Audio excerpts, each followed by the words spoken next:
None of us knows for sure where life's road will lead us. But even as a kid, Ryan Casavant had an inkling.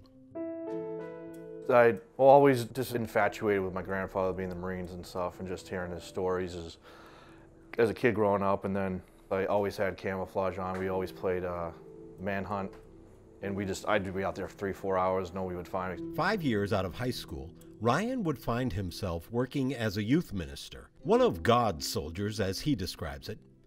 The year was 2001. Obviously 9/11 happened, and then kind of like making a pact with my brother, like, hey, you know what? If we want to go in, we'll both go in.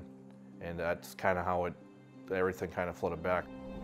Within the year, life's road would lead Ryan to Afghanistan, and his view would be from the top of a Humvee. I have a 60-pound missile on top of my Humvee that I was able to guide over 3,000 meters into impact and take out any armored threat or bunker in the world. But on top of the Humvee, while we had that tow missile, obviously long range and catastrophic explosions, we also had machine guns. We're going down goat trails or cross country in the middle of Afghanistan. That's why I got a lot of spinal injuries, because we drove off cliffs, got hit with IEDs or RPGs, throwing the truck back and forth, waking up after being knocked out, not knowing what just happened, and continuing. I ate, slept, did everything out of that Humvee for over 5 months. 2 tours of duty would bruise and batter his body, leaving him with an undiagnosed traumatic brain injury and other invisible wounds. One in particular that came during his last month of service. I was in the casualty watch office. I was a casualty watch officer, so anybody that was killed or injured while in combat, we knew within 6 hours. Walked in, I had 3 red folders. Red is KIA, vanilla is wounded. And I shook my head, I'm like, no, I don't want these. Because I knew what unit it was. I just lost 3 of my good Marines and 3 of my good friends. Returning stateside, Ryan moved home and took a job with a security company. The upside? He met a girl there. The downside? Too many hours on his feet. Nerve damage in his spine led to a loss of feeling in his legs and a collapse. That led to a loss of a job, and the world closed in as well, to the size of his parents' basement. I didn't think I was going to see my son again, even though he was here. I didn't think I was going to see him. I was really afraid I wasn't going to see him. I guess that's where it started. He just didn't want to do anything. People are like, why are you still with him? And I just, you know, I wanted to be. I loved who he was, and I didn't want to leave. The same couldn't be said for Ryan's parents, especially his mother, who bore the brunt of his anger. He was very angry at me. He would be, Bob would come home from work, and I'm like, I don't know what to do. He was just very nasty. I said, one of us has to move out.